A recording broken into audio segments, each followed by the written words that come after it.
ትምህርት ለትውልድ እንግዲህ ከተጀመረ አንድ 3 ዓመት 4 ዓመት አስቆጥሯል።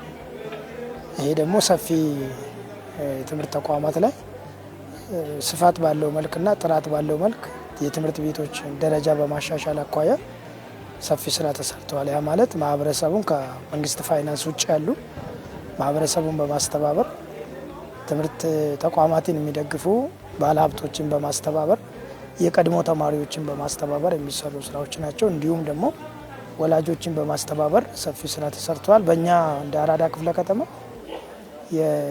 አሁን ያለንበት ዳግማዊ ምኒልክ ሁለተኛ ደረጃ ትምህርት ቤት ነው። ይህንን የሚታየው ሽንት ቤት የዚህ ተቋም ትልቁ ችግር የወንዶች ሽንት ቤት የረጅም ጊዜ ችግር ነበረ።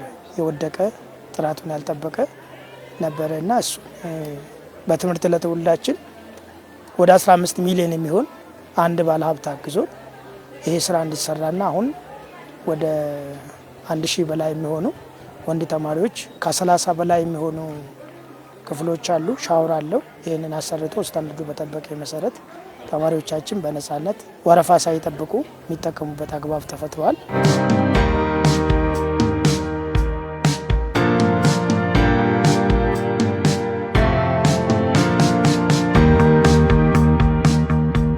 የተሰራው መመገቢያ አዳራሽ በጣም አሪፍ ነው እና ለኛም ንጽህና በሞላበት ምግብ ቤት አዳራሽ እንመገባለን።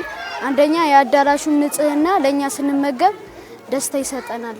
ልጆቻችን መመገቢያ ክፍልም አልነበራቸውም። ይሄ ደግሞ እንደዚህ ሆኖ ሲሰራ እጅግ በጣም ደስተኞች ነን። በጣም ደስ የሚል ስራ ነው የተሰራው።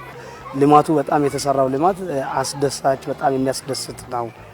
በስተጀርባ የሚታየው አዋጭ ድርጅት በሚባል ከ2.5 ሚሊዮን ብር በላይ በሚያወጣ የከተማ አስተዳደሩ ለኛ ኢንፎርም አድርጎ እዚህ ትምህርት ቤት የተማሪዎች በተለይ የቅድመ መደበኛ ተማሪዎች መመገቢያ አዳራሽ አልነበራቸው።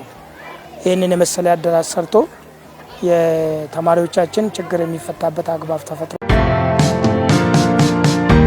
በፊት የነበረው የዚህን ያክል ጽዱ አልነበረም።